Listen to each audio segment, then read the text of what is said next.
जय हिंद साथियों, मैं विकास एक बार फिर से आपके अपने YouTube चैनल विकास चौधरी पब्लिश पे हार्दिक स्वागत करता हूं। मैं उम्मीद करता हूं आप सभी लोग बेहतर होंगे, अच्छे होंगे, आपकी तैयारी भी प्रॉपर तरीके से चल रही होगी। जैसा कि अब आप देख रहे होंगे कि मेडिकल से रिलेटेड जो अदर स्टेट के अभ्यर्थी थे 60,244 में, वो एक नोटिस वायरल हो रही थी मेडिकल अपडेट को लेकर के। लेकिन आप देखोगे कि उसमें डेट नहीं मेंशन था, ठीक है, कि किस डेट में उनको प्रेजेंट होना है। वो भी सेंटर्स की बात हो रही थी।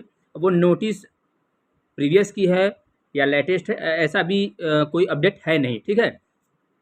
लेकिन मैं आपको बता दूं मेडिकल को लेकर के कि जो लेटेस्ट अपडेट मेडिकल को लेकर के है, 1-2 दिन में सारी चीज़ें क्लियर हो जाएंगी। 1-2 दिन में ही सारी चीज़ें क्लियर हो जाएंगी और आपको परेशान होने की आवश्यकता नहीं है। ऐसा नहीं है कि आपको आपको बिना बताए या बिना आपको इन्फॉर्म किए आपका मेडिकल डेट बीत जाएगा, ऐसा नहीं होता है, ठीक है। आपके मोबाइल नंबर रजिस्टर्ड होते हैं और आपके मोबाइल नंबर रजिस्टर्ड होते हैं, उस पर हो सकता है कि मैसेज भी आए या आपके थानों के थ्रू ही आपको इन्फॉर्म किया जाएगा। उस नंबर के थ्रू आपसे संपर्क किया जा सकता है या जिस थाने में आपका घर पड़ता है उस थाने से रिलेटेड जो कांस्टेबल होंगे वो आपको इन्फॉर्म करेंगे। आपके घर भी आ सकते हैं मेडिकल एडमिट कार्ड को लेकर के, ठीक है। तो आपको परेशान नहीं होना है मेडिकल एडमिट कार्ड को लेकर के, सर हमें मेडिकल एडमिट कार्ड हमें नहीं मिलेगा तो हम कैसे मेडिकल के लिए वहाँ अपीयर होंगे, क्या हमें डेट की जानकारी नहीं होगी। तो वो सारी चीज़ें आपको जानकारी में रहेंगी और सारी चीज़ों से आप अपडेट भी रहेंगे। ऐसा कोई भी एक भी चीज़ नहीं होगा जिससे आप अपडेट नहीं रहेंगे, मेडिकल से रिलेटेड हो या जेटीसी ट्रेनिंग से रिलेटेड हो। एक मेरे भाई कहने था कि सर क्या 11 मई या 13 मई से जेटीसी स्टार्ट होगा क्या? तो ऐसा भी अभी कोई अपडेट नहीं है, लेकिन हाँ ये है कि संभवतः आपके ट्रेनिंग जो है जेटीसी वो मई से स्टार्ट हो जाने चाहिए, पूरे पूरे चांसेस हैं आपके। तो आपको धैर्य बनाए रखना है। लास्ट के मोमेंट पे नोटिसें आती रहती हैं, लेकिन आपको हमेशा ऑफिशियल चीज़ों पे ही बिलीव करना है, ठीक है। जो ऑफिशियल अपडेट हो, ऑफिशियल नोटिस हो, उन्हीं चीज़ों पे बिलीव करना हो जिस पे डेट मेंशन हो, कहाँ से है, किस कार्यालय से है, वो सारी चीज़ें उस पर मेंशन होती हैं, ठीक है। भर्ती बोर्ड के थ्रू जो जारी नोटिस होती है उसको ही आपको मानना है और वही मान्य होता है। दूसरी चीज़ कि आपको ट्रेनिंग के पहले भी आपको अपडेट किया जाएगा, मेडिकल के पहले भी आपको इन्फॉर्म किया जाएगा कि किस डेट में आपके मेडिकल है, किस पुलिस लाइन में आपके मेडिकल है।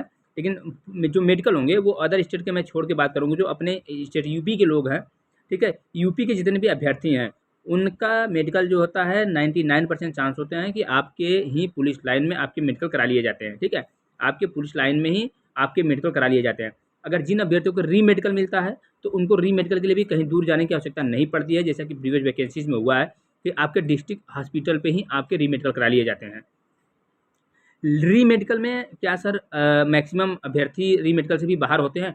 ऐसा नहीं है, ठीक है, कि नहीं अगर आपको री मेडिकल मिला है तो आप मेडिकल से अनफिट ही होंगे, ऐसा नहीं होता है। वहाँ पे स्पेशल टीम होती है, वो डॉक्टर्स की, वो चेक करती है जिस पॉइंट पे आपको पॉइंट मिलता है जहाँ उनको लगता है कि वो चीज़ें क्लियर नहीं हो पा रही हैं, बस उस कन्फ्यूजन को दूर करने के लिए आपको री मेडिकल दिया जाता है। अगर आपको मेजर प्रॉब्लम नहीं है तो आपको मेडिकल से कोई बाहर कर नहीं सकता है। एक मोस्ट इम्पॉर्टेंट जो मेरे सभी साथियों का सवाल था कि सर क्या मेडिकल के लिए पैसे भी लगते हैं? तो मैं आपको बता दूं कि मेडिकल के लिए कहीं भी किसी को 1 रुपया देने की आवश्यकता नहीं है। प्रत्यक्ष रूप से, ठीक है, बिल्कुल पारदर्शी तरीके से वैकेंसीज हो रही है और पारदर्शी तरीके से इसके जो एडमिट कार्ड होंगे वो भी आपको मिलेंगे और जो आपके मेडिकल होंगे वो भी पारदर्शी तरीके से होंगे। कहीं आपको किसी के बहकावे में नहीं आना है, किसी के चक्कर में नहीं पड़ना है कि सर वो ये कह रहे हैं, सर वो कह रहे हैं, ऐसा नहीं करना है आपको, ठीक है। मैं समझ सकता हूँ कि अगर आपने तैयारी की है तो आप बातों में आ सकते हैं किसी के, लेकिन आपको आना नहीं है, इन सब चीज़ों से बिल्कुल दूर रहना है। आपका जिस डेट में मेडिकल होगा आपको प्रॉपर तरीके से जाना है और मेडिकल में अपीयर होना है और आप मेडिकल भी फिट होंगे अगर आपके अंदर मेजर प्रॉब्लम नहीं है तो, ठीक है। और ऐसा कोई आपके अंदर मेडिकल से रिलेटेड ऐसा चीज़ नहीं है जो आप अपने घर पे बैठे चेक नहीं कर सकते हैं, ठीक है। वो सारी चीज़ें आप चेक कर सकते हैं। चेक करने का ये मतलब कि आप जान सकते हैं कि आपको आपके अंदर री मेडिकल सॉरी आपके अंदर फ्लैट फुट है कि नहीं, नॉक नी है कि नहीं, कलर ब्लाइंडनेस है कि नहीं है, बो लेग्स है कि नहीं है, ठीक है, वेंस जो उभरी हुई होती है वो है कि नहीं, वो सारी चीज़ों से आप अवगत हो सकते हैं। तो आपको मैं पहले भी बताया था और अब भी बता रहे हूँ कि पारदर्शी तरीके से आपको मेडिकल में जाना है, कहीं किसी के चक्कर में पड़ना बिल्कुल भी नहीं है आपको।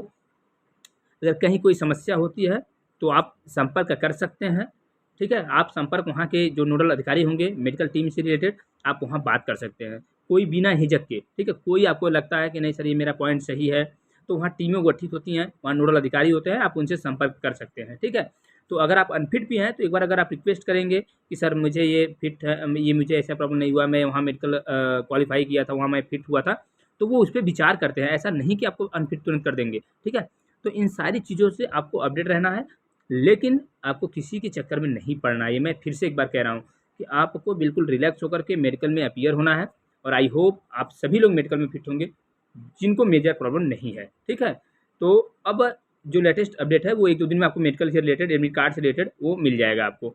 आई होप आप बेहतर समझे होंगे और अब दोबारा ऐसी गलती नहीं करेंगे जो आप अभी आपके माइंड में चल रहा था।